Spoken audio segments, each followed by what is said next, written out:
room of frogs! Oh, boo! Hey guys, Mary Kish here, speaking the words of Kevin Van Ord to talk to you about The Sims 4. The Sims series means many things to many people.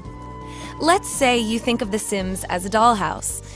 In some cases, The Sims 4 fulfills this role with some success. If you want to build but prefer not to micromanage the details, the game comes with various pre-arranged rooms. If you're devoted to architecture and interior design, you have a streamlined set of buying and building tools that make it easy to create and decorate.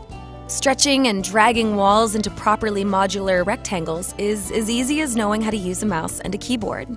Finding an item is as simple as typing a keyword into a search field and selecting the best match. Given the conflation of two modes into one and the right amount of categories to sift through, The Sims 4 does a pretty credible job of leading you right to the objects and the tools that you're seeking. On the surface, there would seem to be more than enough styles and objects from which to choose.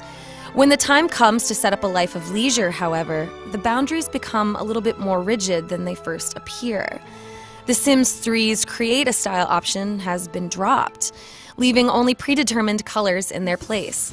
Color can make a great through line for aesthetically linking various shapes and styles, but you quickly find that objects don't always have the same hues available between them.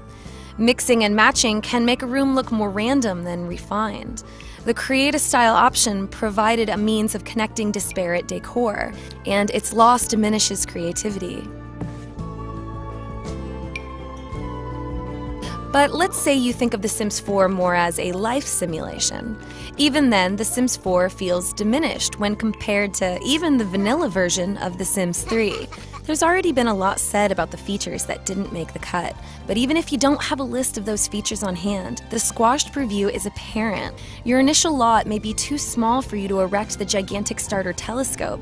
Previous Sims modders and a Sims 2 expansion had already introduced microscopes into the mix. But you might have too little room for the lab-quality Colossus in The Sims 4. Almost everything you want to do comes with annoying limitations. The Sims 4 has presents to give too, in the form of new kinds of social interactions, objects, and other charming detours. Multitasking is at the forefront of these changes.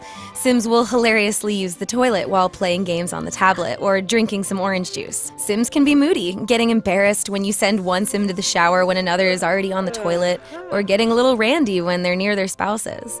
Sims also gain access to new kinds of social interactions when they get moody, like angry Sims getting in fights, or embarrassed Sims needing reassurance, focused Sims wanting to play chess, and so on and so forth.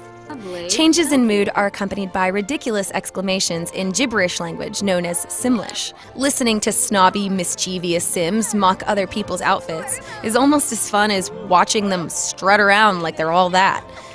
Watching a Sim open and close books like mouths and mimicking what they might say before cracking them open and actually reading is always a trip. Watching your Sims in action means having a frequent smile stretched across your face.